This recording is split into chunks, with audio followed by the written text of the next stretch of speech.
परमेश्वर के अनुग्रह से ये समय एक बार फिर से प्रभु ने हमको प्रदान किया कि हम डीमोनोलॉजी के ऊपर अपना ध्यान केंद्रित कर सकें और इस बात को समझ सकें कि आत्मिक जगत के अंदर आखिर क्या नियम पाए जाते हैं और उन नियमों को जब हम दरकिनार करते हैं या उन नियमों को जब हम तोड़ते हैं तो फिर हमको क्या क्या हानि उठानी पड़ सकती है और हम कितने खतरे में पड़ सकते हैं। उन सब बातों को आज हम समझने और जानने का प्रयास करने जा रहे हैं। तो सबसे पहले हम कुछ वचनों को पढ़ लेते हैं बाइबल में से, जहां से हम अपने आज के इस अध्ययन की बुनियाद को डालेंगे, शुरुआत को करेंगे और वहीं से ही फिर हम धीमे धीमे करके आगे बढ़ते चले जाएंगे। तो नए नियम से यहूदा की पत्री, उसका एक ही अध्याय है, पहला अध्याय 8 से लेकर 10 वचन मैं आपके सामने पढ़ने जा रहा हूं। इसी रीति से ये स्वप्नदर्शी भी अपने अपने शरीर को अशुद्ध करते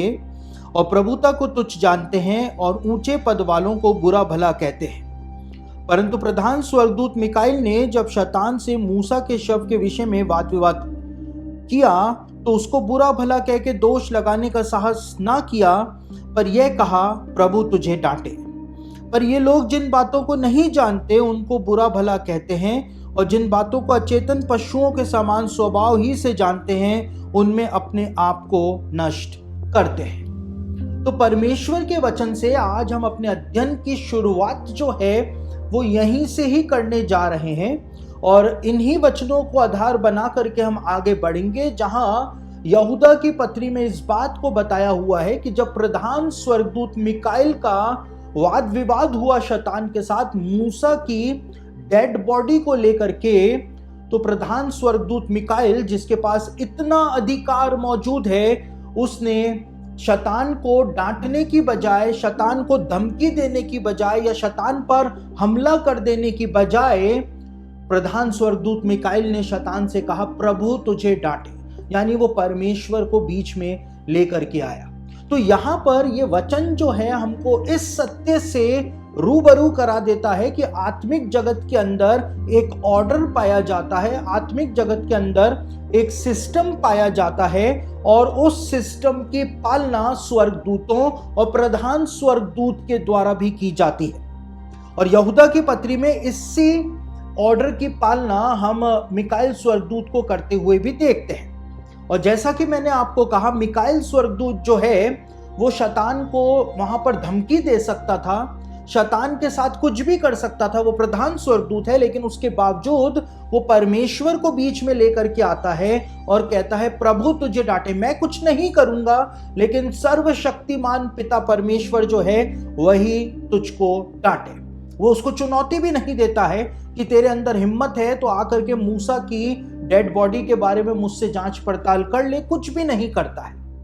और कई बार ऐसा होता है कि हम कुछ ऐसा कर देते हैं जो कि आत्मिक जगत के नियमों के खिलाफ होता है। कई बार हम शैतान को चुनौती दे देते हैं, कई बार हम दुष्ट आत्माओं को चुनौती दे देते हैं, लेकिन हमको यहां पर क्या दिखाई दे रहा है कि मिकाइल स्वर्गदूत शैतान को चुनौती नहीं देता है, धमकी नहीं देता है, लेकिन परमेश्वर को बीच में लेकर के आता है।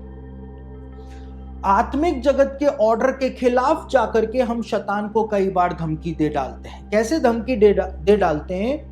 कई बार हम इस बात को कहते हैं कि शैतान की औकात ही क्या है, शैतान की औकात ही क्या है हमारे सामने। और जब शैतान अपनी औकात दिखाता है तो फिर हम सब इधर उधर भागते हुए नजर आते हैं।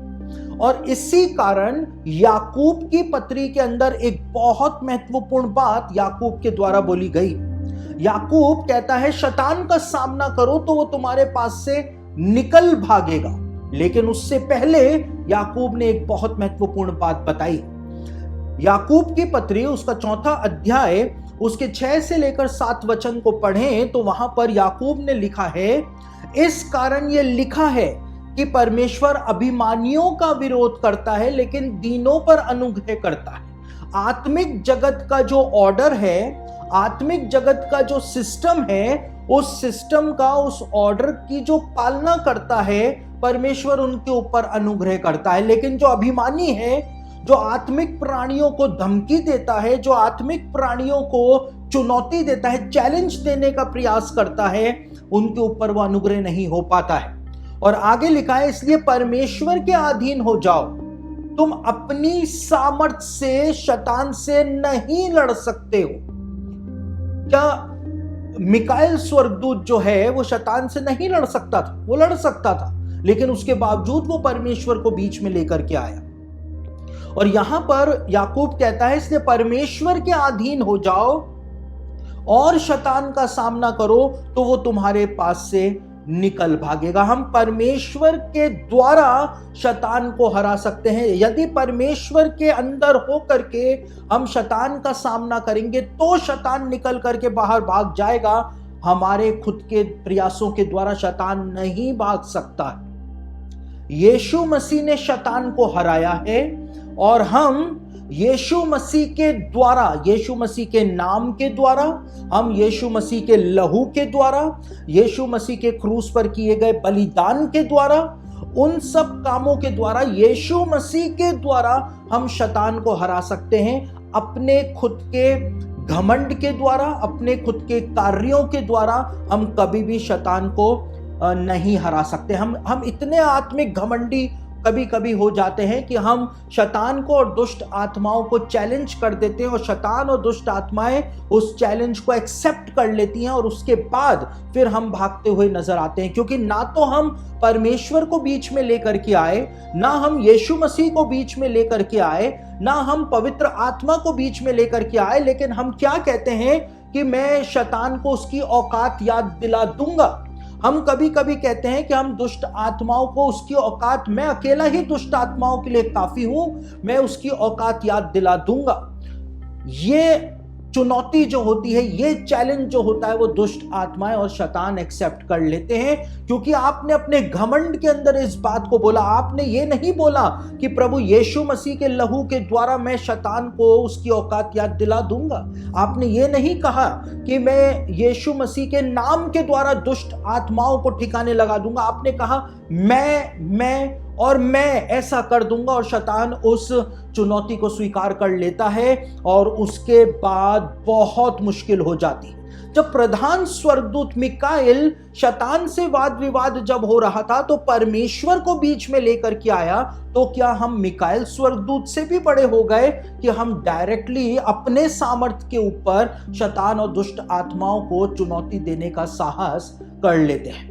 तो यहां इन वचनों के अंदर यहूदा की पत्री में एक ऑर्डर के बारे में बताया गया है, आत्मिक जगत के सिस्टम के बारे में बताया गया है, और उस ऑर्डर का उल्लंघन जब होता है, उस ऑर्डर को पार करके जब हम आगे चले जाते हैं, तभी ये सारी प्रॉब्लम्स जो हैं वो शुरू हो जाती हैं। और आज मसीहत के अंदर ऐसा ही हो रहा है। मसीही लोग सीधे तौर पर शैतान को और दुष्ट आत्माओं को चैलेंज कर रहे हैं। यीशु मसीह को वो बीच में लेकर के नहीं आ रहे हैं, परमेश्वर के सामर्थ्य को वो बीच में लेकर के नहीं आ रहे, और खुद ही शैतान को उन्होंने चुनौती देना शुरू कर दिया है।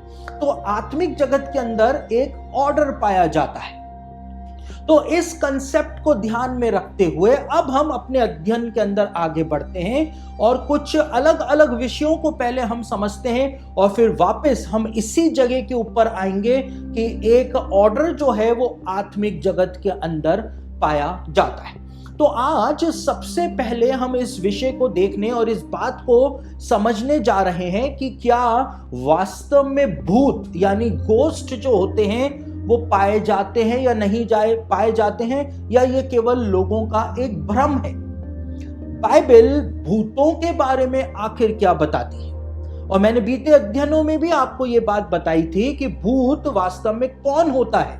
भूत का मतलब मैंने आपको बताया था, भूत का मतलब होता है भूत यानी कि पास्ट, भूतकाल, पास्ट टेंस, यानी कि वो जो बीत गया, वो जो गुजर गया, उसको हम भूत कहते हैं। यानी कि वो लोग जो कि मर गए, अब वो पास्ट टेंस हो गए, हम आगे निकल गए, हम प्रेजेंट टेंस में आ गए, और अब हम प्रेजेंट टेंस से फ्यूचर की ओर बढ़ रहे हैं। लेकिन वो लोग जो मर गए वो वहीं पर ही रुक गए, इसलिए वो भूत हो गए, वो भूतकाल हो गए, इसलिए उनको भूत कहा जाता है।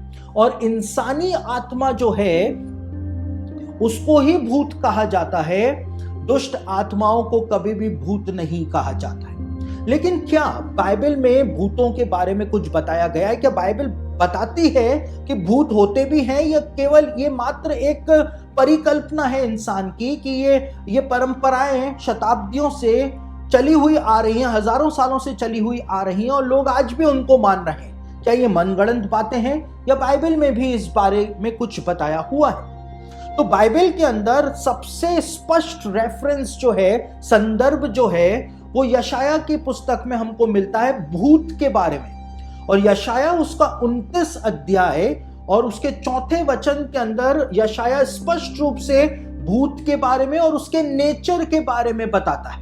वहां पर क्या लिखा है? यशाया 29 अध्याय उसके 4 वचन में, तब तो गिरकर भूमि में डाला जाएगा और धूल पर से बोलेगा और तेरी बात भूमि से धीमी धीमी सुनाई देगी। तेज तेज नहीं, तेरी बात जो है वो भूमि में से धीमी धीमी सुनाई देगी।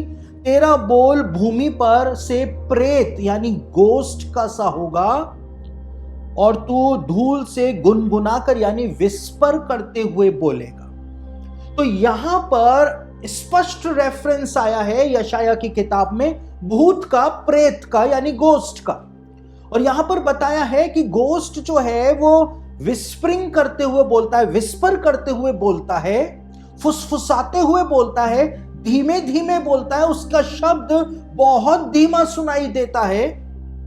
और इसीलिए जो पैरानॉर्मल इन्वेस्टिगेटर होते हैं वो कुछ ऐसा साउंड रिकॉर्डिंग को लगाते हैं ताकि वो धीमी आवाज जो इंसानी कानों से सुनाई नहीं देती है, उस धीमी आवाज को कैप्चर किया जा सके जिन घरों में भूतों के द्वारा हॉन्टिंग होती है। तो यहां पर क्लियर रेफरेंस दिया हुआ है बाइबल के अंदर कि प्रेत जो है उसके बारे में बात की गई है, भूत के बारे में यहां पर बात की गई है और बताया गया है कि उसका शब्द जो है वो बहुत ही धीमा होता है। और यह भी बताया है कि वो विस्परिंग करते हुए बोलता है यानी फुसफुसाते हुए वो बोलता है। और इसीलिए जिन जिन घरों में भूतों के द्वारा हॉन्टिंग होती है, जिन जिन पेड़ों पर भूतों के द्वारा हॉन्टिंग होती है, या जिन जिन सड़कों के ऊपर भूतों के द्वारा हॉन्टिंग होती है, वहां पर लोगों को फुसफुसाने की आवाज आती है, उनका नाम कोई फुसफुसा करके लेता है, ये आवाजें आती हैं। और ये बात जो है, ये परंपरा जो है, ये तथ्य जो है वो यशाया के इस रेफरेंस से भी हमारे सामने साफ हो जाता है। लेकिन नए नियम के अंदर भी 2 जगहों पर भूतों की परंपरा के बारे में बताया गया है, क्योंकि भूतों की परंपरा बाइबल के जमाने में भी पाई जाती थी, इसीलिए यशाया ने उस बात को लिखा है। और भूतों की परंपरा नए नियम काल के अंदर भी पाई जाती थी, इसीलिए 2 बार भूतों का रेफरेंस आया है या भूतों की परंपरा को वहां पर जाहिर किया गया है। कहां पर आया है? जब यीशु मसीह झील पर चलते हुए अपने चेलों के पास पहुंचे तो मत्ती रचित सुसमाचार उसका 14 अध्याय उसके 26वें वचन के अंदर क्या लिखा हुआ है आपके सामने पढ़ रहा। यहां पे लिखा है, चेले उसको झील पर चलते हुए देखकर घबरा गए। यीशु मसीह झील पर चलता हुआ आ रहा था और जब यीशु को चेलों ने झील पर चलते हुए आते हुए देखा तो वो घबरा गए और कहने लगे वह भूत है, और डर के मारे चिल्ला उठे। यानी कि भूतों की परंपरा नए नियम काल में भी पाई जाती थी और चेले भी भूतों की परंपरा से अवगत थे, यानी भूत होते थे तभी तो वो परंपरा उस जमाने में पाई जाती थी। और जब यीशु मसीह को उन्होंने पानी पर चलते हुए देखा तो उन्होंने इस बात को सोचा कि ये यीशु मसीह नहीं, ये कोई भूत है जो पानी के ऊपर चलता हुआ आ रहा है। उसके बाद जब यीशु मसीह वापस से जी उठा और जब यीशु मसीह चेलों के पास आया तो चेलों ने यीशु को देख करके क्या कहा, वहां पर क्या बताया गया है? लूका रचित सुसमाचार उसका 24 अध्याय 36 और 37 वचन आपके सामने पढ़ रहा।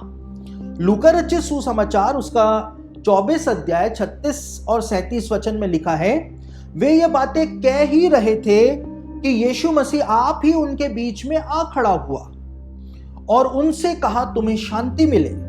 परंतु वे घबरा गए और डर गए और समझे कि हम किसी भूत को देख रहे हैं। यानी नए नियम काल के अंदर भी वो परंपरा, भूतों की परंपरा पाई जाती थी। और चेलों ने जब यीशु मसीह को देखा तो चेलों ने जिंदा यीशु मसीह को देख करके कहा कि ये भूत है, लेकिन यीशु मसीह लूका रचित सुसमाचार 24 अध्याय उसके 39वें वचन में, यानी ल्यूक चैप्टर 24 वर्स 39 के अंदर अपने शिष्यों के पास आया और यीशु ने आकर के कहा कि भूत के हड्डी और मांस नहीं होता, आत्मा के हड्डी और मांस नहीं होता है, लेकिन मुझे छू करके देखो, मेरे हड्डी और मांस है, मैं भूत नहीं हूं, मैं कोई आत्मा नहीं हूं, लेकिन मैं वास्तव में वापस से जिंदा हो गया हूं। यीशु मसीह ने इस बात को प्रकट किया। तो नए नियम काल के अंदर भी भूतों की परंपरा जो है वो पाई जाती थी। और ये भूत जो लोग बनते हैं, ये वास्तव में कौन लोग होते हैं जो भूत बन जाते हैं, किन की आत्माएं भूत बन जाती हैं? मैंने इस बात को आपको बताया कि इंसानी आत्मा को भूत कहा जाता है जब वो मरने के बाद उस रास्ते पर नहीं जा पाती है जो रास्ता परमेश्वर के द्वारा ठहराया गया है।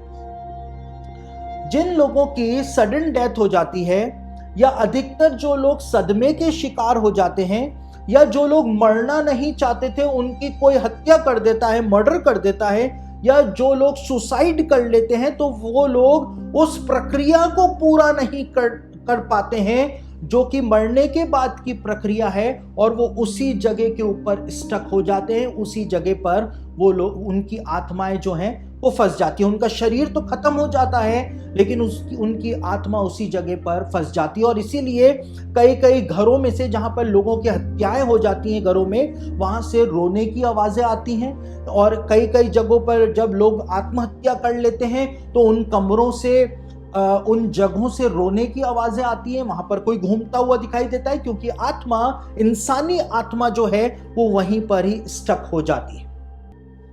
और मरते समय जिन लोगों को लोग माफ नहीं करते हैं, मान लीजिए किसी ने किसी के साथ बहुत बुरा किया और वो मर रहा है, माफी भी मांग रहा है, लेकिन लोग उसको माफ नहीं करते हैं, तो भी बताया जाता है कि व्यक्ति की आत्मा मरने के बाद उसी जगह पर फंस जाती है और वो भूत बन जाता है, वो इधर उधर भटकता रहता है। और इंसान की आत्मा जो है वो हाउस अरेस्ट हो जाती है या अर्थ बाउंड हो जाती है, इस तरह से होता है। देखिए, दुष्ट आत्माओं के क्षेत्र में मेरे पास बहुत अनुभव है। जैसा कि मैंने आपको बीते दिनों भी बताया कि मुझको 11 सालों का अनुभव अब तक हो चुका है सेवकाई में, दुष्ट आत्माओं के विषय में स्टडी करते हुए और उन केसेस को डील करते हुए। लेकिन भूतों के विषय में मेरे पास कोई ज़्यादा अनुभव नहीं है।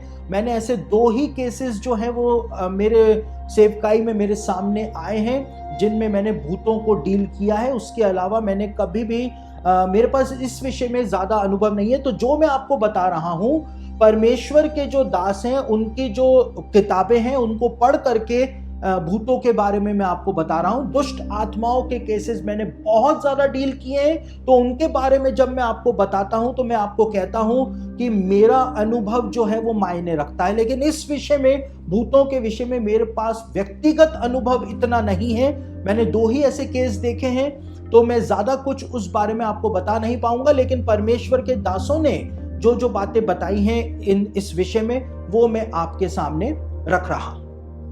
लेकिन जब स्पिरिट जो होती है, इंसान की आत्मा मरने के बाद हाउस अरेस्ट हो जाती है या अर्थ बाउंड हो जाती है, वो फंस जाती है वहां पर, तो उसके बाद कभी कभी जब तस्वीरें खींची जाती हैं फैमिली की, तो उन फैमिली की तस्वीरों में वो व्यक्ति की आत्मा जो है वो खड़े हुए दिखाई देती है। बीते दिनों हमारे एक लेडी जो जान पहचान की हैं, उन्होंने अपने घर की, महाराष्ट्र की वो लेडी है, प्राइवेसी की वजह से उनका नाम, पता, ठिकाना मैं कुछ भी नहीं बता सकता हूं, लेकिन उन्होंने एक तस्वीर मुझको भेजी और उन्होंने वो बात मुझको पहले से बताई थी। वो तस्वीर मैंने उनसे मंगवाई। जब उन्होंने उस तस्वीर को खिंचवाया, उनके पति की मृत्यु हो चुकी थी कई साल पहले, लेकिन कई साल बाद जब उस तस्वीर को खींचा गया तो तस्वीर में पीछे की तरफ वो घर के बाहर खड़ी हैं और जाली के दरवाजे में से पीछे की तरफ एक साया जो है, सफेद साया जो है वो खड़ा हुआ दिखाई दे रहा है। वो बताती हैं कि वही वो पूरा स्ट्रक्चर जो है, शक्ल सूरत जो है वो उनके पति की है। उनके पति जो है तस्वीर में घर के अंदर खड़े हुए दिखाई दे रहे हैं। क्यों दिखाई दे रहे हैं? क्योंकि उसी घर के अंदर उनके पति जो थे उन्होंने आत्महत्या करी थी, उन्होंने सुसाइड किया था। तो अर्थ बाउंड या हाउस अरेस्ट जो है स्प्रिट हो जाती है। और कई बार जिन लोगों का सही रीति से फ्यूनरल नहीं होता है या लोगों का अंतिम संस्कार सही रीति से नहीं होता है, तो भी उनकी आत्माएं जो है वो स्टक हो जाती हैं, फंस जाती हैं और उसी जगह के ऊपर रह जाती हैं। ये बात कहां पर लिखी हुई है? सबोपदेशक उसका 6 अध्याय उसके 3 वचन को पढ़ें तो वहां पर इस बात के बारे में भी बताया हुआ है। सबोपदेशक उसका 6 अध्याय उसके 3 वचन में लिखा है, यदि किसी पुरुष के 100 पुत्र हों और वे बहुत वर्ष जीवित रहे और उसकी आयु बढ़ जाए, परंतु ना उसका प्राण प्रसन्न रहे और ना उसकी अंतिम क्रिया की जाए, यानी अंतिम क्रिया यानी प्रॉपर बरियल उसका ना किया जाए, तो मैं कहता हूं ऐसे मनुष्य से अधूरे समय का जन्मा हुआ बच्चा उत्तम है। सबोपदेशक में सुलेमान कहता है कि किसी व्यक्ति के पास कितनी ही प्रॉपर्टी क्यों ना हो, किसी व्यक्ति के पास कितना ही पैसा क्यों ना हो, उसके 100 बेटे ही क्यों ना हो, लेकिन यदि उसको प्रॉपर बरियल नहीं दिया जाएगा तो उससे अच्छा तो वो बच्चा है जिसका जन्म ही नहीं हुआ और वो मां की गर्भ से ही सीधा कब्र को चला गया। कम से कम उसका प्रॉपर बरियल तो हुआ। तो वही बात यहां पे बताई है, प्रॉपर बरियल जो है वो जरूरी होता है। अगर प्रॉपर बरियल किसी की अंतिम क्रिया सही रीति से नहीं होती है तो फिर आत्मा जो है वो वहीं पर ही फंस जाती है, स्टक हो जाती है। हमको कैसे पता? इसका एक रेफरेंस जो है वो हमको पुराने नियम के अंदर देखने को मिलता है। राजा शाऊल जो था उसने आत्महत्या कर ली थी और उसके बाद उसके सर को काट करके फिलिस्तियों ने दीवार पर टांग दिया था, उसके शरीर को टांग दिया था और कुछ जो शूरवीर थे इजराइल के वो आए थे और उन्होंने उसके शरीर को लेकर के उसको गाड़ दिया था, जला करके गाड़ दिया था। लेकिन उसका प्रॉपर बरियल नहीं हुआ था जैसा बरियल परमेश्वर ने मूसा को बताया था कि होना चाहिए था। तब क्या होता है, जब शाऊल का प्रॉपर बरियल नहीं हुआ और शाऊल को दफना दिया गया, दाऊद जो था वो राजा बनाया गया, तो देखिए बाइबल में ऐसा स्पष्ट रूप से नहीं बताया गया है, बिल्कुल क्लियरली नहीं बताया गया, लेकिन हिंट दी गई है। और मैंने इतनी जोश कमेंट्रीज बीते दिनों खंगाली हैं, लेकिन किसी भी जोश कमेंट्री के अंदर साफ साफ बात जो है वो नहीं बताई गई है। लेकिन मेरे पास एक बाइबल है, इसका नाम है द इजराइल बाइबल। इस इजराइल बाइबल में 2 शमूएल उसके 21 अध्याय के जो वचन है उनके नीचे फुट नोट दिया हुआ है और उस फुट नोट के अंदर इजराइल बाइबल के अंदर यहूदी रब्बी जो हैं उन्होंने इस बात को लिखा है कि एक संगीन पाप हुआ था इजराइल में कि शाऊल को प्रॉपर बरियल नहीं दिया गया था। इसकी वजह से इजराइल के अंदर कुछ अजीब हो रहा था, लेकिन क्या अजीब हो रहा था वो नहीं बताया गया है। और ये बातें कहां पर लिखी हुई हैं, हम उन वचनों को एक बार पढ़ लेते हैं। तो 2 शमूएल उसका 21 अध्याय और उसके पहले वचन को सबसे पहले आपके सामने पढ़ रहा हूं। 2 शमूएल उसका 21 अध्याय पहला वचन और फिर 12 से लेकर 14 वचन भी हम पढ़ेंगे। यहां पर क्या लिखा है? यहां पे लिखा है, दाऊद के दिनों में लगातार 3 वर्ष तक अकाल पड़ा, तो दाऊद ने यहोवा से प्रार्थना की। यहोवा ने कहा, यह शाऊल और उसके खूनी घराने के कारण हुआ क्योंकि उसने गिबोनियों को मरवा डाला था। अब यहां पर परमेश्वर शाऊल के वजह से अकाल पड़ गया, शाऊल के कामों की वजह से, वो बात परमेश्वर बता रहा है। लेकिन 12 से लेकर जो 14 वचन है इसी 21वें अध्याय के, वहां पर कुछ और अजीब बात बताई हुई है। दाऊद को ये काम करने की जरूरत कहां पड़ी? अगर अकाल पड़ा तो वो तो शाऊल के पापों की वजह से, उसके गलत कामों की वजह से पड़ा था, लेकिन यहां पर हमको दाऊद दूसरा काम करते हुए दिखाई देता है। 12 से लेकर 14 वचन में लिखा है, तब दाऊद ने जाकर शाऊल और उसके पुत्र योनातन की हड्डियों को गिलादी याबेश के लोगों से ले लिया, जिन्होंने उन्हें बेतशान के उस चौक से चुरा लिया था जहां फिलिस्तियों ने उन्हें उस दिन टांगा था, जब उन्होंने शाऊल को गिलबो पहाड़ पर मार डाला था। वह वहां से, यानी दाऊद वहां से शाऊल और उसके पुत्र योनातन की हड्डियों को ले आया, यानी कि जहां पर गाड़ा गया था शाऊल और योनातन की हड्डियों को, वहां उस कब्र को दाऊद ने खुदवाया उसमें से हड्डियों को निकलवाया और उसके बाद दाऊद उनको लेकर के आया और फांसी पाए हुओं की हड्डियां भी इकट्ठी की गई।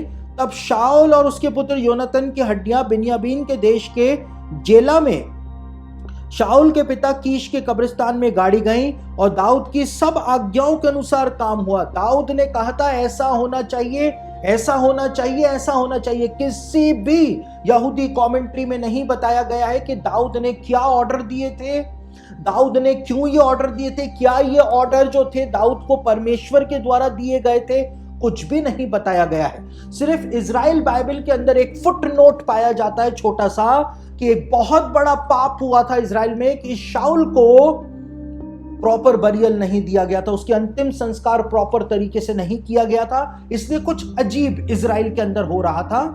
और यहां पर लिखा है दाऊद की सब आज्ञाओं के अनुसार काम किया गया कि कैसे उनको दफनाना है, क्या करना है। कुछ तो दाऊद रोकना मांग रहा था।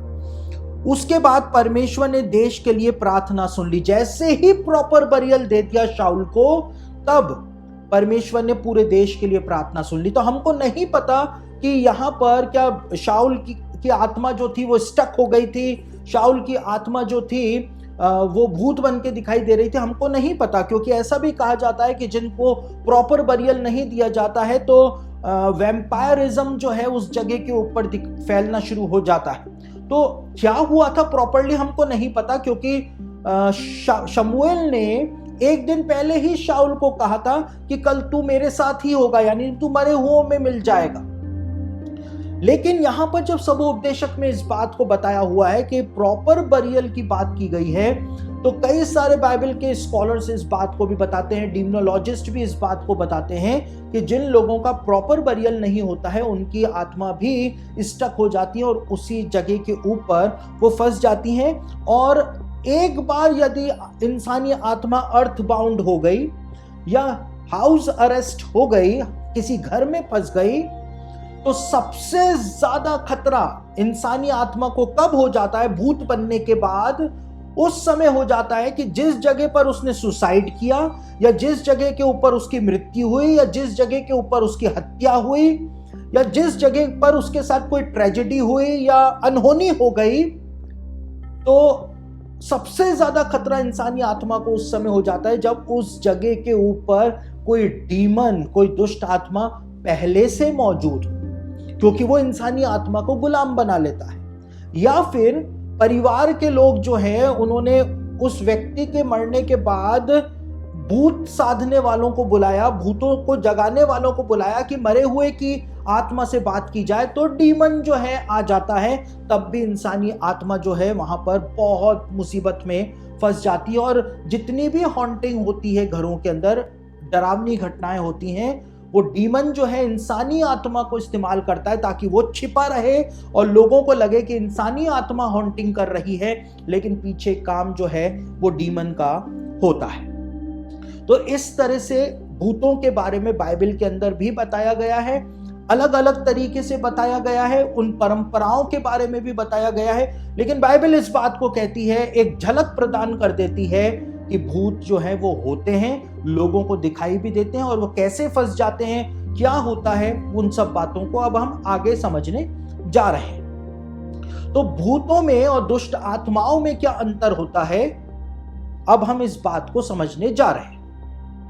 भूत हमेशा सफेद रंग के दिखाई देते हैं, जबकि दुष्ट आत्माएं जो हैं हमेशा काले रंग के अंदर अपने आप को प्रकट करती हैं। भूतों का चेहरा दिखाई देता है, दुष्ट आत्माओं का चेहरा दिखाई नहीं देता है, वो फेसलेस होती हैं। आपको जब उनका चेहरा भी देखेंगे तो आपको सिर्फ ब्लैक दिखाई देगा, कुछ भी दिखाई नहीं देगा, वो फेसलेस होती हैं। लेकिन भूत जो इंसानी आत्मा होती है उसका चेहरा भी दिखाई देता है।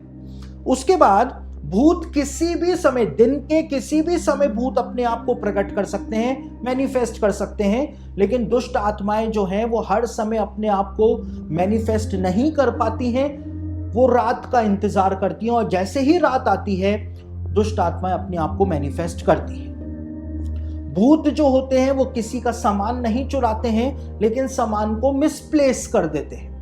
लेकिन दुष्ट आत्माएं जो होती हैं वो सामान चुरा लेती हैं और उसके बाद वो हमेशा के लिए उस सामान को गायब कर देती हैं। इसीलिए अय्यूब की पुस्तक में एक बात लिखी हुई है। अय्यूब की पुस्तक उसका 5 अध्याय उसके 24वें वचन के अंदर लिखा हुआ है, और तुझे निश्चय होगा कि तेरा डेरा कुशल से है, और जब तू अपने निवास में देखे तब कोई वस्तु खोई हुई ना होगी। यानी दुष्ट आत्माएं चीजें चुरा करके ले जाती हैं, लेकिन जिस घर के ऊपर परमेश्वर ने अपना हाथ रखा हुआ है, जिस घर के अंदर यीशु मसीह का लहू पाया जाता है, जिस घर के अंदर यीशु मसीह का नाम पाया जाता है, जिस घर में उद्धार का सामर्थ्य पाया जाता है, उस घर में लिखा हुआ है कि जब तू अपने निवास को देखेगा तो कोई भी चीज कोई चुरा करके वहां से नहीं ले जाएगा, कोई भी चीज खोई हुई नहीं होगी, क्योंकि दुष्ट आत्माएं वहां पर प्रवेश कर ही नहीं पाएंगी। ये बात लिखी हुई है। मैं आपको एक बात बताऊं कि ये दुष्ट आत्माएं जब सामान चुरा लेती हैं तो ये किसी और को ले जा करके वो सामान दे देती हैं। मेरी सेवकाई के अंदर एक बुजुर्ग लेडी ने, जो बहुत पैसे वाली बुजुर्ग लेडी थी, उसने मुझको एक बात बोली थी। शायद ये बात मैं डीमनोलॉजी के जो कई महीने पहले जो लेसन मैंने दिए थे, शायद ये बात मैंने उसमें बताई हो। तो उस लेडी ने मुझको अपने घर बुलाया और मुझको एक बात बोली थी कि बहुत धनवान लेडी थी, कि पास्टर साहब मेरे अंदर एक जिन है, आप इसको निकाल दो। और उन्होंने इस बात को बताया था कि रोज रात को ये जिन जो है वो मुझको पैसे ला करके देता है, और इसीलिए मैं पैसे वाली हो गई, लेकिन मैं बहुत परेशान हूं, आप इसको मेरे अंदर से निकाल दो। तो वो जिन अगर उसको पैसे ला करके देता था तो ऐसा तो है नहीं कि उसने फैक्ट्री खोल रखी थी वहां पर बैठ करके छापता हो, यानी कि वो कहीं ना कहीं से चुरा करके और ला करके इसको दिया करता था। इसीलिए बताया जाता है कि भूत सामान मिसप्लेस करते हैं, लेकिन दुष्ट आत्माएं परमानेंटली सामान को चुरा करके ले जाती हैं और किसी और को दे देती हैं। तो और इसीलिए अय्यूब की पुस्तक में इस बात को बताया हुआ है कि तू अपने डेरे में देखेगा, निवास में देखेगा, वहां पर कोई भी वस्तु खोई हुई तुझको दिखाई नहीं देगी।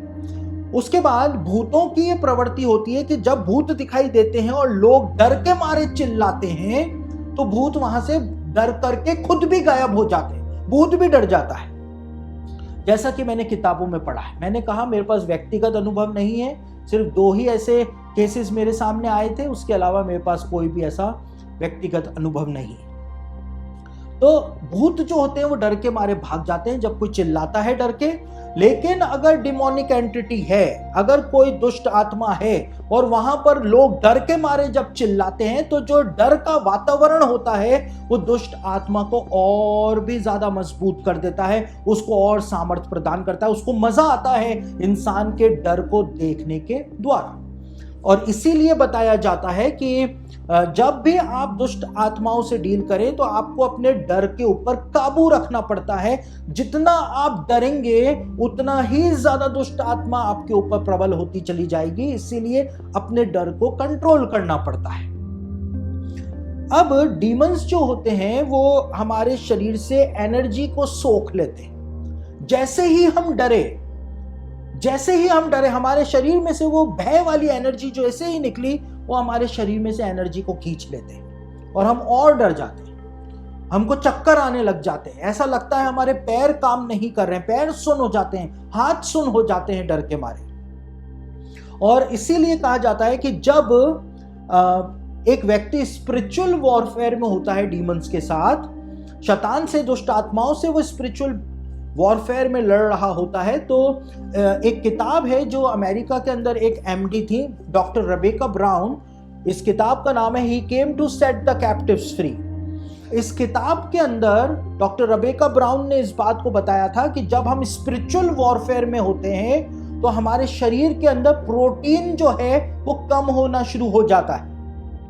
और क्यों होना शुरू हो जाता है? डॉक्टर रेबेका ब्राउन ने एक आशंका व्यक्त करी थी कि हो सकता है दुष्ट आत्माएं हमारे शरीर से प्रोटीन को खींच लेती हो, सोख लेती हो, और इसी वजह से शायद परमेश्वर ने मांस खाने की आज्ञा जल प्रलय के बाद जो है वो प्रदान करी थी, क्योंकि मांस से इंसान को प्रोटीन की सप्लाई होती है। परमेश्वर का मानना था कि इंसान के शरीर में प्रोटीन की सप्लाई प्रॉपर रूप से होनी चाहिए, वरना दुष्ट आत्माएं जो है वो प्रोटीन को खींच लेंगी, सोख लेंगी, जैसा डॉक्टर रेबेका ब्राउन ने अपनी किताब के अंदर बताया है।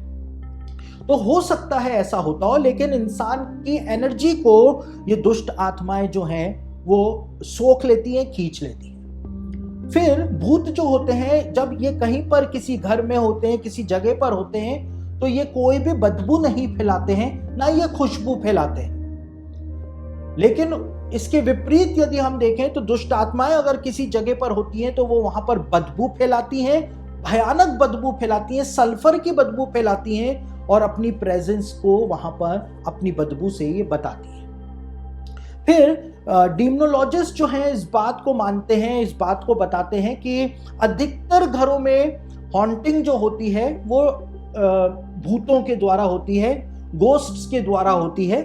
लेकिन अगर भूत किसी घर के अंदर है तो डीमनोलॉजिस्ट कहते हैं कि वो उसकी प्रेजेंस किसी सिनिस्टर पर्पस से नहीं होती है, यानी वो किसी को नुकसान नहीं पहुंचाना चाहता है। वो तो खुद ही वहां पर फंस गया, और इसीलिए वो तो अपने ही हाल के ऊपर रो रहा है वहां पर बैठ करके, तो वो किसी को नुकसान नहीं पहुंचाता है। वो लोगों के साथ बातचीत करना चाहता है कि मैं क्या करूं। कई सारे लोग अपने जीवन के अंदर इतने दुष्ट होते हैं, इतने अत्यंत दुष्ट होते हैं कि मरने के बाद यदि उनकी आत्मा भूत बन जाती है तो फिर वो आत्मा जो होती है वो लोगों को परेशान करती है। अगर वो किसी जगह फंस गई तो फिर वो आत्मा, क्योंकि वो पहले भी जब जीवित थे तब भी वो किसी को देख करके खुश नहीं होते थे, वो दूसरों से नफरत करते थे, मरने के बाद वो जिंदा इंसानों से और नफरत करने लग जाते हैं और वो और ज्यादा फिर लोगों को सताने लग जाते हैं। तो ये बातें जो हैं इनके बारे में बताई जाती हैं। साथ ही साथ भूतों के पास ऐसी कोई पावर नहीं होती है कि वो इशारे से किसी टेबल को हवा में उठा ले। सिर्फ दुष्ट आत्माओं के पास ऐसी पावर होती है कि वो टेबल को हवा में उठा लेती है या किसी भी चीज को उठाकर इधर से उधर फेंक देती है।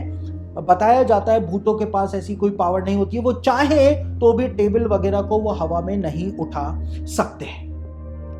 तो अब हम जब आगे बढ़ते हैं तो भूत खुद को डरावने क्यों दिखाते हैं, ये भी एक क्वेश्चन है। अगर वो इंसानी आत्मा है तो फिर वो अपने आप को इतना भयानक रूप में प्रकट क्यों करती है? इसलिए करती है क्योंकि जो ट्रेजेडीज होती हैं वो कई प्रकार से आती हैं। कैसे आती हैं? कोई हिंसा के अंदर मारा गया, कोई बीमारी के अंदर मर गया, कोई डिप्रेशन में मर गया, किसी ने सुसाइड कर लिया, किसी की इतनी मजबूरी थी कि उसको मरना पड़ गया, किसी का एक्सीडेंट हो गया। तो जो आखिरी थॉट्स होते हैं वो स्पिरिट के माइंड को डोमिनेट करते हैं, और वो अपने आखिरी थॉट्स लेकर के जो मरता है इंसान, उन्हीं थॉट्स को भूत जो है वो प्रकट करने मांगता है। इसीलिए जिन लोगों का एक्सीडेंट हो जाता है वो उसी हालात में, अगर उनके सिर के ऊपर ट्रक का पहिया चढ़ गया तो वो उसी हालात में अपने आप को दिखाना चाहते हैं, सिंपैथी लेना चाहते हैं, वो दुख प्रकट करते हैं, इसलिए वो अपने आप को भयानक दिखाते हैं। और ये भूत जो होते हैं वो छोटे बच्चे और लड़कियों की तरफ ज्यादा आकर्षित होते हैं। वो ज्यादा मैनिफेस्ट करते हैं छोटे बच्चों पर और लड़कियों पर। जो जवान लड़कियां होती हैं उनके पीछे ये ज्यादा पड़ते हैं, अपना दुख उनको ये बताना चाहते हैं। और मैंने आपको बीते समय में बताया कि जो व्यक्ति डिप्रेशन में डूबा हुआ होता है, इमोशनली टूटा हुआ होता है, जो व्यक्ति हमेशा मातम के माहौल के अंदर रहता है, तो भूत उसकी तरफ हद से ज्यादा अट्रैक्ट होते हैं और उससे कम्युनिकेट करने की करते हैं। और इसीलिए पौलुस कहता है प्रभु में सदा आनंदित रहो। मैं फिर कहता हूं आनंदित रहो, क्योंकि दुष्ट आत्माएं और भूत हमेशा ऐसे लोगों की तरफ अट्रैक्ट होते हैं जो इनकी साइकोलॉजी से मैच करते हैं। तो हमको ये सब बातें समझनी पड़ेगी। अब बात ये आती है कि अगर किसी जगह के ऊपर भूत है, इंसानी आत्मा है, तो उसको कैसे भेजा जाए, उसको उस रास्ते पर कैसे भेजा जाए जो परमेश्वर ने इंसानी आत्मा के लिए ठहराया है। देखिए, भूत कभी भी परमेश्वर से पंगा नहीं लेते हैं। दुष्ट आत्माएं परमेश्वर से नफरत करती हैं, यीशु मसीह से नफरत करती हैं, और इसीलिए वो रिलीजियस ऑब्जेक्ट्स का अपमान करती हैं। क्रॉस को फेंक देना, बाइबल को फेंक देना, बाइबल का मजाक उड़ाना, बाइबल को फड़वा देना, तो ये काम दुष्ट आत्माओं के होते हैं। और आज जब इंसान भी इस काम को कर रहा है, कई जगहों के ऊपर इंसान बाइबल को जला रहा है, बाइबल को फाड़ रहा है, क्रॉस को तोड़ रहा है, रिलीजियस ऑब्जेक्ट्स को तोड़ रहा है, नुकसान पहुंचा रहा है, हम समझ सकते हैं एक विश्वासी होने के नाते कि ऐसे लोगों में, ऐसे जिंदा लोगों में आखिर कौन सा स्पिरिट काम कर रहा है। वो डीमन है। इंसान, मैंने बताया, इंसान कभी भी यीशु मसीह से नफरत नहीं कर सकता है। इंसान कभी भी यीशु मसीह के जो रिलीजियस ऑब्जेक्ट्स हैं, बाइबल है, क्रूस है, होली कम्युनियन है, इनका अपमान इंसान कर ही नहीं सकता है। चाहे वो किसी भी जाति, किसी भी देश, किसी भी धर्म का ही क्यों ना हो, वो अपमान नहीं कर सकता है, क्योंकि इंसान अलग है और दुष्ट आत्माएं अलग है। लेकिन जब दुष्ट आत्माओं का प्रभाव होता है या दुष्ट आत्माओं से इंसान पोजेस्ड होता है, तो ही वो इन सब रिलीजियस ऑब्जेक्ट्स का अपमान करता है। लेकिन भूत कभी भी परमेश्वर से पंगा नहीं लेते हैं। क्यों नहीं लेते हैं? जब एक बार वहां पे खड़े होकर के प्रार्थना की जाती है कि प्रभु, अब इस इंसानी आत्मा की इस जगह पर कोई जरूरत नहीं है, इसलिए प्रभु यीशु मसीह के नाम से इसको उस रास्ते पर भेज दो जो इसके लिए ठहराया गया है। भूत बिना किसी विरोध के उस रास्ते के ऊपर चले जाते हैं, ऐसा बताया जाता है, वो चले जाते हैं। लेकिन दुष्ट आत्माएं ना तो इतनी आसानी से आती हैं, और एक बार आ जाएं तो फिर वो इतनी आसानी से जाती भी नहीं है, वो पूरा युद्ध करके वहां से जाती है। तो भूत जो है वो सरलता से चले जाते हैं, लेकिन दुष्ट आत्माएं इतनी सरलता से नहीं जाती।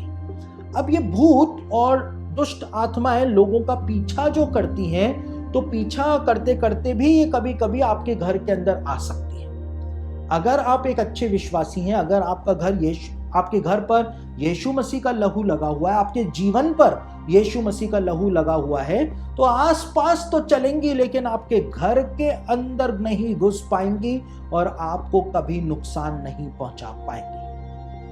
लेकिन ये लोगों का पीछा जो करते हैं, तो कैसे करते हैं? कभी कभी कोई स्पेसिफिक परफ्यूम होते हैं जिसकी खुशबू दुष्ट आत्माओं को और डीमंस को भूतों को अट्रैक्ट करती है। वो लोगों के पीछे लग जाते हैं और उनके साथ साथ चले जाते हैं। कभी कभी मैं एक जगह पर था, एक व्यक्ति में दुष्ट आत्मा थी और निकल नहीं रही थी। मैंने उससे पूछा कि इसमें कैसे आया, यीशु मसीह के नाम से जवाब दे। तो उसने कहा, इसने मेरे ऊपर पेशाब किया था, यूरिन किया था, इसलिए मैं इसके अंदर आ गया।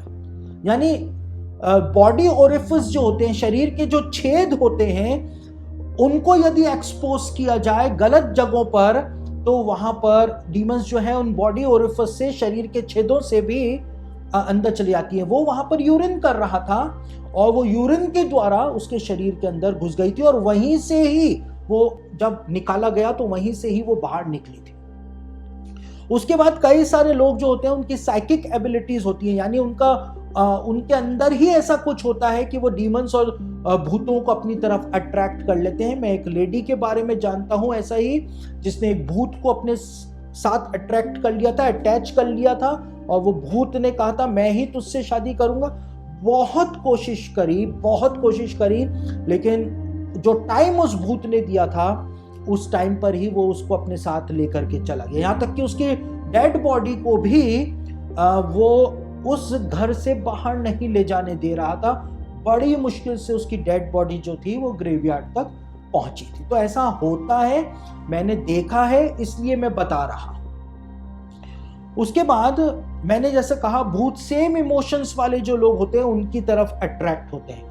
अगर कहीं मातम का माहौल है, कोई डिप्रेशन में, उदासी में डूबा हुआ है, भूत भी डिप्रेशन और उदासी का शिकार होता है। उसको अपने समान कोई मनुष्य मिल जाता है तो वो उससे अट्रैक्ट हो जाता है और चिपक जाता है। साथ ही डीमंस जो होते हैं, वो ज्यादातर अत्याचारी लोग जो होते हैं, पापी लोग जो होते हैं, विकेड जो होते हैं, उनकी तरफ अट्रैक्ट होते हैं। इसीलिए यहूदी लोग अपने घर के बाहर चौखट के ऊपर एक चीज लगाते हैं जिसको मेजूजा कहा जाता है।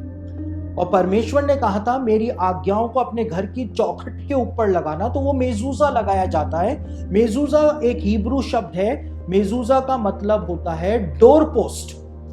यानी कि उस मेजुजा के ऊपर परमेश्वर के नाम का अल्फाबेट लिखा रहता है, हिब्रू भाषा में श, यानी शदाय, अल शदाय, यानी कि परमेश्वर इस घर का चौकीदार है, इस घर का निगहबान परमेश्वर है, यहाँ पे निगरानी करने वाला परमेश्वर है। और इसीलिए उस डोर पोस्ट को, उस मेजुजा को लगाया जाता है कि अगर कोई अट्रैक्ट होकर के भी आने की कोशिश कर रहा हो तो यहूदी मानते हैं कि परमेश्वर का नाम वहां पे लिखा है, यानी एड्रेस लिखा हुआ है परमेश्वर का, कि ये मेरा घर है। वहां पर ना तो कोई भूत और ना ही कोई दुष्ट आत्मा अंदर घुसने का साहस कर सकती है, इसलिए यहूदी लोग उसको लगाते हैं। और जैसा मैंने इस बुक के बारे में बार बार आपको बताया, सामंता हैरिस की ये किताब है, मैलोवेलेंट फाइटिंग मैलोवेलेंट स्पिरिट्स, और इस किताब के अंदर वो बताती हैं कि जब भी हम किसी के घर में जाते हैं, चाहे वहां पर भूत हो, चाहे वहां पर दुष्ट आत्मा हो, हम घर को साफ करने के लिए जाते हैं कि वहां से उन सब चीजों को भगाया जा सके, तो जाने से पहले हम प्रार्थना करते हैं। और क्या प्रार्थना करते हैं, मैं शब्द ब शब्द आपको बता रहा हूं कि सामंता ने अपनी किताब में क्या लिखा है। वो कहती है, हम प्रार्थना करते हैं कि परमेश्वर कृपया हमें अपनी सुरक्षा और पवित्र आत्मा के प्रकाश से घेर लें। आप अपनी सुरक्षा के घेरे में हमको ले लें और पवित्र आत्मा के प्रकाश के अंदर आप हमको ले लें। और जिस परिवार को छुटकारा देने के लिए, उनकी मदद करने के लिए वो लोग जा रहे होते हैं, उसके लिए वो कहते हैं इस परिवार को और उनके द्वारा अनुभव की जा रही बुराई से बचने में हमारी भी मदद करें और किसी को भी नुकसान ना होने दें और किसी भी चीज को हमारा पीछा ना करने दें। धन्यवाद, आमीन। किसी भी चीज को हमारा पीछा करके हमारे घर की तरफ ना आने दें, हमारे घर के अंदर ना आने दें, इसका भी प्रभु आप ध्यान रखें। यानी पहले से ही प्रार्थना करके ये लोग जाते हैं ताकि कोई भी चीज इनके पीछे लग करके इनकी नहीं आ जाए। और ऐसा ही होता है, ऐसा ही होता है। प्रभु के सेवक जो होते हैं वो इतने लापरवाह होते हैं और प्रभु के सेवक जो होते हैं वो इतने घमंडी हो जाते हैं कि वो दूसरों के लिए प्रार्थना करने जाते हैं उनके घरों में, चाहे दुष्ट आत्मा ग्रसित हो, चाहे वहां पे श्राप काम कर रहा हो, चाहे वहां पे बीमारी काम कर रही हो, वो जाते हैं और वहां पर जाकर के प्रार्थना करते हैं और उसके बाद वो अपने घर आ जाते हैं और बाद में पता चलता है कि वही बीमारी प्रभु के दास के घर पे भी आ गई। कैसे आ गई? या एक जगह के ऊपर एक पास्टर साहब थे और वो पास्टर साहब एक दुष्ट आत्मा ग्रसित लड़की के लिए प्रार्थना करने गए और उस दुष्ट आत्मा को उन्होंने निकाल भी दिया। और उसके बाद वो घर आ गए। घर आए, दूसरे दिन सुबह जब उनका बेटा स्कूल जा रहा था मोटरसाइकिल पर, तो उनका बेटा जो था वो कुचल करके मर गया उसी जगह पर।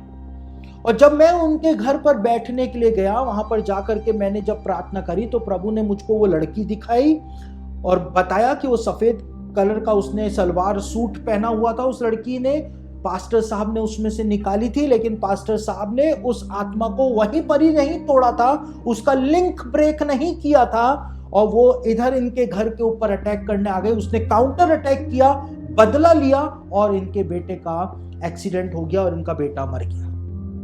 और इसीलिए यहाँ पर सामंता ने वो प्रार्थना बताई है कि हम जब भी किसी के जाते हैं तो पहले से ही प्रार्थना करना शुरू कर देते हैं कि प्रभु किसी भी चीज को हमारे पीछे बिल्कुल भी मत आने देना। और प्रभु के सेवक यहीं पर ही गलती कर जाते हैं। प्रभु के सेवकों के बच्चे जो बिगड़ जाते हैं, प्रभु के सेवकों के घर में बीमारियां जो आ जाती हैं, प्रभु के सेवकों की सेवकाई जो खराब हो जाती है, इसका प्रमुख कारण यह है कि वो उन पीछे आने वाली चीजों को रोकने के लिए कुछ भी उपाय नहीं करते हैं। वो सोचते हैं मेरा कौन क्या बिगाड़ सकता है, मैं तो प्रार्थना करने वाला हूं, मैं तो ये हूं, मैं तो वो हूं, मैं तो प्रीस्ट हूं।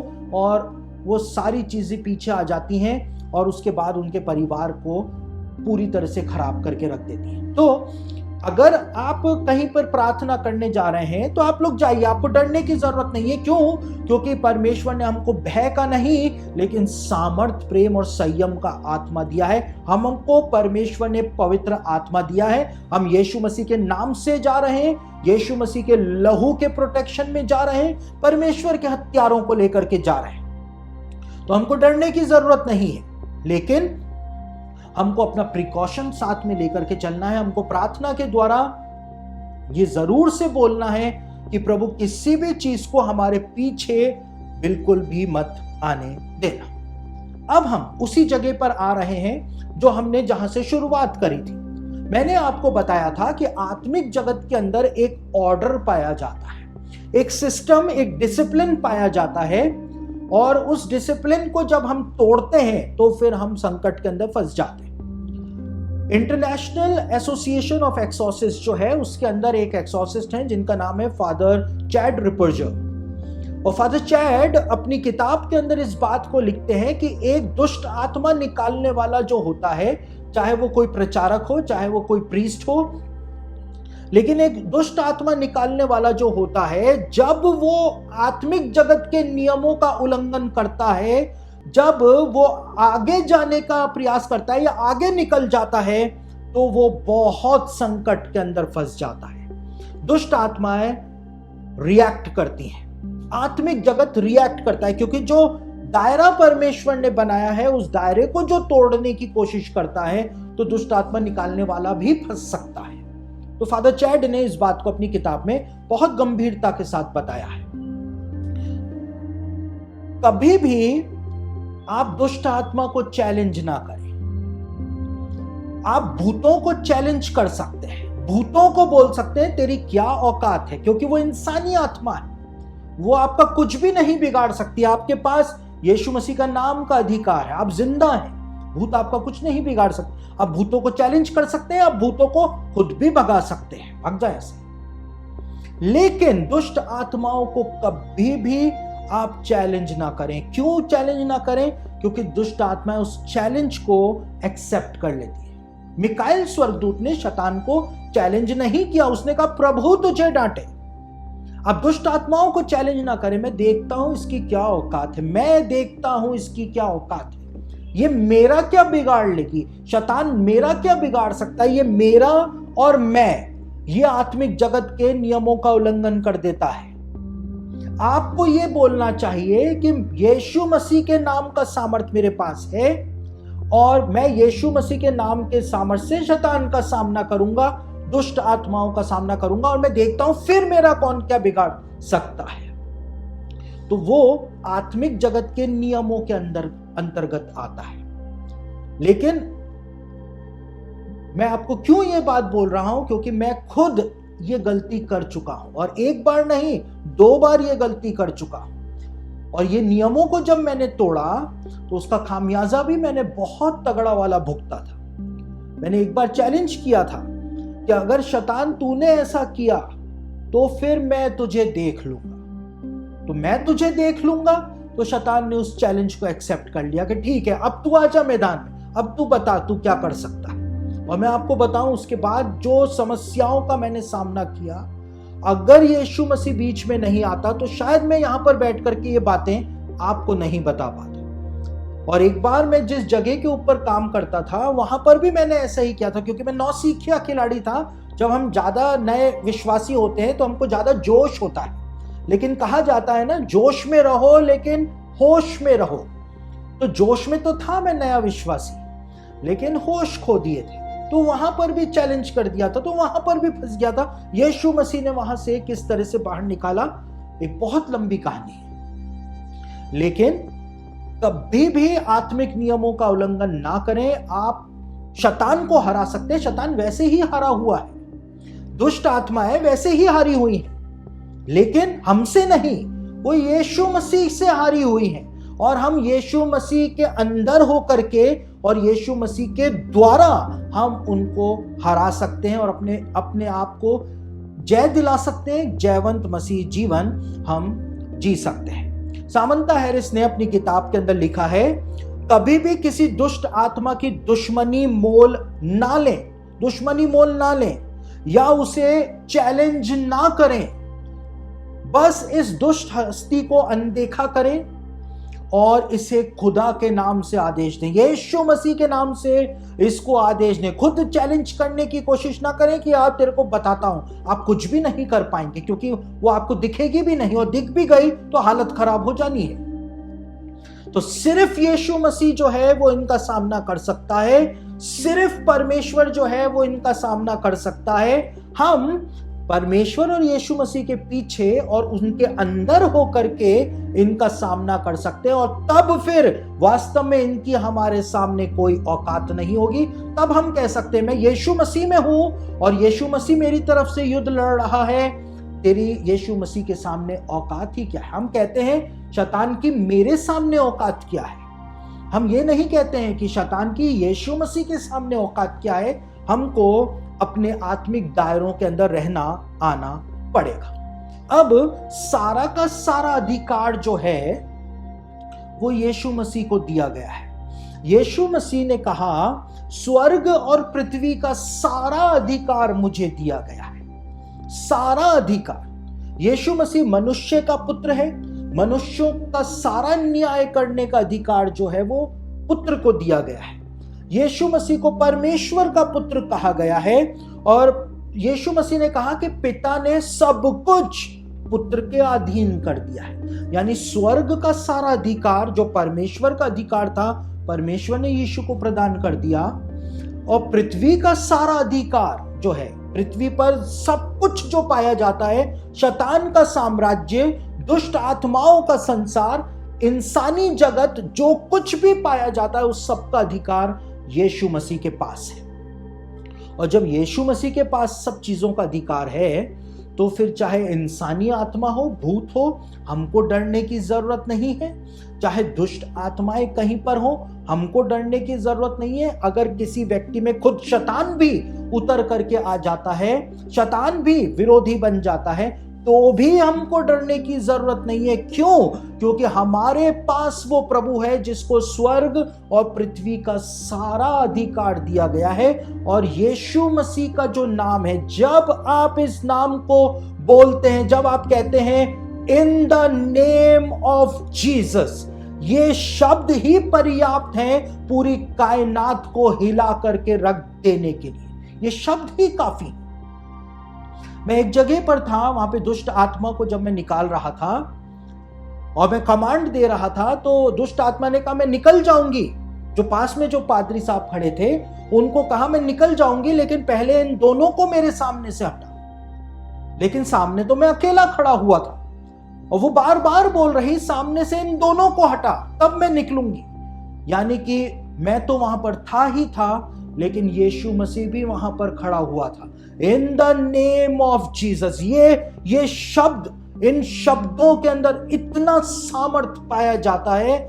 यदि आपको यकीन ना हो तो किसी भी दुष्ट आत्मा ग्रसित के सामने जाकर के ये चंद शब्द यदि आपने बोल दिए कि यीशु मसीह के नाम से, in the name of Jesus, तो वहां पर जो कयामत उसके ऊपर आ जाएगी, दुष्ट आत्मा के ऊपर, वो आप वहां पर देख करके समझ पाएंगे कि यीशु मसीह को ही स्वर्ग और पृथ्वी का सारा अधिकार दिया गया है, और यीशु मसीह ने ही सबको हराया है। हम भी यीशु मसीह में होकर के सबको हरा सकते हैं। प्रधान स्वर्गदूत मिकाइल ने एक एग्जाम्पल, एक नमूना सेट कर दिया हमारे लिए। वो आदर्श बन गया, उसने दिखाया क्या मिकाइल शैतान को हरा नहीं सकता था? हरा सकता था, मार सकता था, क्योंकि लिखा है प्रकाशित वाक्य में, अंत के दिनों में मिकाइल तो शैतान का गला पकड़ करके उसको नीचे फेंक देगा। इतना ताकत परमेश्वर ने मिकाइल को दी है, इतना अधिकार मिकाइल को दिया है कि वो शैतान और उसके दूतों को नीचे फेंक देगा। लेकिन उसके बावजूद उसको ताकत, वो अधिकार को वो काम में नहीं लाया। आत्मिक जगत का एक ऑर्डर है, एक सिस्टम है, एक डिसिप्लिन है। उसने कहा प्रभु तुझको डांटे, मैं नहीं, लेकिन परमेश्वर तुझको डांटे, क्योंकि जब परमेश्वर डांटेगा तब ही मेन बात जो है वो होने पाएगी। शैतान तब ही डरेगा जब परमेश्वर डांटेगा, कोई और डांटेगा तो नहीं डरेगा। जब परमेश्वर डांटेगा तब ही शैतान जो है वो डरने पाएगा, दुष्ट आत्माएं जो हैं वो डरने पाएंगी। तो परमेश्वर के अधीन हो जाओ और शैतान का सामना करो, तो वो तुम्हारे पास से निकल भागेगा। अपने आप शैतान का सामना करोगे तो वो चैलेंज को एक्सेप्ट कर लेगा। हमारे पास यीशु मसीह का लहू है, हमारे पास यीशु मसीह का नाम है, हमारे पास परमेश्वर का वचन है, हमारे पास यीशु मसीह की देह और लहू का सामर्थ है जिसको हम प्रभु भोज के रूप में खाते हैं। कोई भी दुष्ट आत्मा, कोई भी भूत आपका कुछ भी नहीं बिगाड़ सकता है। तो इस समय मैं अपने संदेश को यहीं पर ही समाप्त कर रहा हूं। मैं आप सब लोगों के लिए प्रार्थना करने जा रहा हूं। आप लोग यदि बीमार हैं, परेशानियों में हैं, तो इस समय आप अपनी परेशानियों को, अपनी बीमारियों को प्रार्थना के दौरान प्रभु के सामने रख दें, ताकि परमेश्वर इसी समय घर बैठे आपको ठीक कर दे। और मैं आपसे ये निवेदन भी करूंगा कि अगर आपके जीवन के अंदर कोई पाप पाया जाता है, या आपने अपने जीवन के अंदर कोई गलत काम किया है जिसकी वजह से आप सोचते हैं कि आपके ऊपर ये दंड आया है बीमारियों के रूप में, तो आप अब इस प्रार्थना के दौरान पश्चाताप करें, उन पापों के लिए माफी मांगे परमेश्वर के सामने, क्योंकि यीशु मसीह सबसे पहले हमारे पापों को क्षमा करता है, उसके बाद वो हमको चंगा करता है। एक झोले के मारे हुए को यीशु मसीह के पास लाया गया, और यीशु मसीह ने उस झोले के मारे हुए को एकदम से नहीं कहा कि उठ, अपनी खाट उठा और घर चला जा, लेकिन यीशु मसीह ने सबसे पहले कहा, हे पुत्र, तेरे पाप क्षमा हुए। और जब पापों की क्षमा यीशु ने उसको दी, उसके बाद यीशु ने कहा, अपनी खाट उठा और अपने घर चला जा, और वैसा का वैसा हो गया। तो परमेश्वर सबसे पहले आपको आपके पापों से क्षमा प्रदान करेगा, और उसके बाद आपको घर बैठे उसी जगह पर, उसी कुर्सी पर, उसी बिस्तर पर वो आपको चंगा कर दे। तो आइए हम मिल करके प्रार्थना करते हैं। सर्वशक्तिमान पिता परमेश्वर प्रभु, आपका धन्यवाद हो आपके लोगों के लिए, इनके जीवनों के लिए। प्रभु, मैं इस समय सबको आपके सम्मुख लेकर के आ रहा हूं। यीशु मसीह के नाम से प्रभु जी, आपके लोगों को मैं प्रभु जी आपकी चंगाई के लिए आपके सम्मुख लाता हूं। आपसे प्रार्थना करता हूं कि इनकी बीमारियां चाहे जैसी भी क्यों ना हो, लेकिन यीशु मसीह के नाम के सामर्थ्य से आप इनकी बीमारियों को चंगा कर दें प्रभु। आपका सामर्थ्य उतार दें, और इनको ऐसा मन दें कि ये अपना मन फिरा सकें, पश्चाताप कर सकें प्रभु, रिपेंट तक ये लोग आ सकें। पवित्र आत्मा परमेश्वर, आप लोगों के जीवनों के अंदर काम करें, अपनी महिमा को दिखाएं, और सर्वशक्तिमान आप अपने सामर्थ्य को इनके ऊपर उंडेल करके रख दें। मैं यीशु मसीह के नाम से चंगाई के सामर्थ्य को इनके ऊपर रिलीज कर रहा हूं प्रभु। माया नाम की एक बहन इस समय प्रार्थना में जुड़ी हुई है। माया को प्रभु यीशु मसीह ने इसी समय छू लिया है, और माया के शरीर के अंदर पाए जाने वाला वो कमी जिसकी वजह से वो एक बहुत बड़ी आशीष को नहीं पा सक रही है, उस कमी को यीशु मसीह ने इसी समय दूर कर दिया है। प्रभु, आप अपने सामर्थ्य को उंडेल दें प्रभु जी, अपनी कृपा को आप दिखा दें। भाई सुनील जो है वो बहुत परेशान है इस समय, और सुनील को यीशु मसीह इसी समय छू रहा है, अपनी शांति से भर रहा है। इसकी जो भी परेशानियां हैं, यीशु मसीह उनको अपने ऊपर ले रहा है। प्रभु, आपका धन्यवाद हो कि आप अपने लोगों के दुख को, दर्द को महसूस कर रहे हैं प्रभु। आपसे प्रार्थना करता हूं कि अपने सामर्थ्य को उंडेलें उन सब बीमार वाले शरीरों पर जो बीमारी के अंदर फंसे हुए हैं, बिस्तर पर हैं प्रभु। यीशु मसीह के नाम से आपका सामर्थ्य उनके शरीरों के अंदर उतर जाने पाए। अपनी महिमा को आप प्रकट कर दें प्रभु, अपने सामर्थ्य को आप दिखा दें। आपसे प्रार्थना करता हूं, जितने भी लोग अलग अलग प्रकार की तकलीफों के अंदर हैं प्रभु, ऐसी तकलीफें, ऐसी बीमारियां जिनका नाम तक हम नहीं जानते हैं, उनको भी आप यीशु मसीह के नाम से उठा करके चंगा करके खड़ा करें प्रभु, क्योंकि यीशु मसीह के नाम के अंदर वो चंगाई का सामर्थ्य पाया जाता है। जितने के पास भी नौकरियां नहीं है, उनको नौकरियां मिल जाने पाए। जिनके विवाह नहीं हो रहे हैं, उनके विवाह हो जाने पाए यीशु के नाम से। जिन बहनों को बच्चे नहीं हो रहे हैं, उनके बच्चे हो जाने पाए। उनकी गर्भ को खोल दें यीशु के नाम से प्रभु, और अपना महासामर्थ आप उंडेल दें प्रभु। मैं आपसे प्रार्थना करता हूं, जिनके घर के अंदर अशांति है, एक परिवार है जिसमें इस समय वो बहन और बच्चे बैठ करके परमेश्वर का वचन सुन रहे हैं, प्रार्थना के अंदर हैं, लेकिन उनका पिता जो है वो बैठ करके शराब पी रहा है दूसरे कमरे में। प्रभु आपसे प्रार्थना करता हूं कि इस परिवार को आप स्वतंत्रता प्रदान करें। यीशु मसीह के नाम के सामर्थ्य को मैं यहां से इस परिवार के ऊपर भेज रहा हूं प्रभु। वो शराबी पति यीशु के नाम से बदल जाने पाए। इन बच्चों पे, इनकी मां के ऊपर अनुग्रह करें प्रभु। प्रभु आपके सामर्थ्य को आप दिखा दें प्रभु। जिस घर की मैं बात कर रहा हूं, उस घर के बाहर दरवाजे के ऊपर नगर निगम की, नगर परिषद की एक प्लेट लगी हुई है और उस प्लेट के ऊपर घर का नंबर जो है वो हिंदी अंकों के अंदर लिखा हुआ है। मैं उसी घर की बात कर रहा हूं। उस घर का दरवाजा जो है वो ग्रे कलर का है और बहुत पुराना दरवाजा है। मैं उसी घर की बात कर रहा हूं। यीशु मसीह का सामर्थ उस घर में उतर चुका है। उद्धार का सामर्थ उस घर के अंदर इसी समय उतर चुका है। और जहां पर प्रभु का आत्मा है वहां पर स्वतंत्रता है। प्रभु आपका धन्यवाद हो, इस परिवार को आपने बचा लिया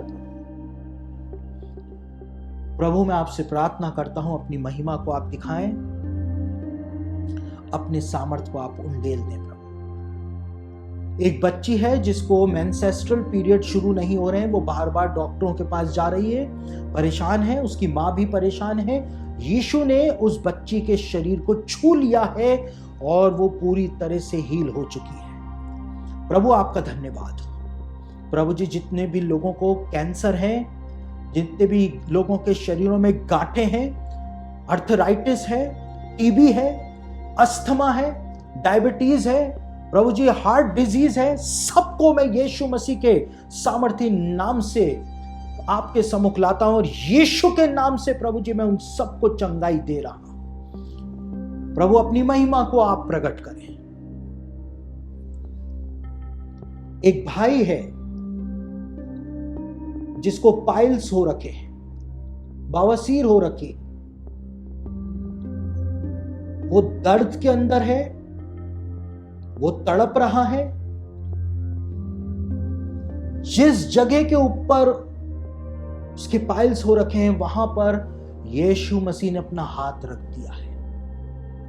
प्रभु उस जलन को, उस दर्द को आप इसी समय खत्म कर दें। ये बीमारी यीशु मसीह के नाम से जड़ से खत्म हो जाने पाए। प्रभु अपना सामर्थ आप उंडेल दें, अपनी कृपा को प्रभु जी आप प्रकट कर दें। इनके घरों को ब्लेस करें, इनकी नौकरियों को ब्लेस करें, इनके बच्चों को ब्लेस करें प्रभु। इनके घर की हर एक चीज ब्लेस हो जाने पाए। मैं इनको आपके हाथों में सौंप रहा हूं यीशु मसीह के सामर्थ्य नाम से, आमीन। तो दोस्तों, आप भी यदि हमारी ऑनलाइन बाइबल स्टडी का हिस्सा बनना चाहते हैं तो आप हमारे टेलीग्राम चैनल को ज्वाइन कर लीजिए, क्योंकि हमारे टेलीग्राम चैनल पर ही ये बाइबल स्टडीज जो हैं वो ऑनलाइन होती हैं। तो सैटरडे और संडे को टेलीग्राम चैनल के ऊपर मैं बाइबल स्टडी लेता हूं। तो यदि आप चाहें तो हमारे टेलीग्राम चैनल से जुड़ सकते हैं। हमारे टेलीग्राम चैनल को कैसे ज्वाइन करें वो आपको नीचे डिस्क्रिप्शन बॉक्स के अंदर सारी डिटेल्स जो हैं वो मिल जाएंगे। हमारे टेलीग्राम चैनल का नाम है सचिन क्लाइव ऑफिशियल। आप उसको अंदर उसको ज्वाइन कर सकते हैं, उसमें जुड़ सकते हैं और हमारी ऑनलाइन बाइबल स्टडी जो सैटरडे संडे को होती हैं आप इसके अंदर भाग ले सकते हैं। लाइव हमारे साथ जुड़ करके भाग ले सकते हैं और साथ ही साथ आपको जो वर्ल्ड बिब्लिकल न्यूज़ है वो भी हमारे टेलीग्राम चैनल के ऊपर निरंतर प्राप्त होती रहेगी। तो यदि आप चाहें तो हमारी ऑनलाइन बाइबल स्टडी से हमारे टेलीग्राम चैनल को ज्वाइन करके उससे जुड़ सकते हैं।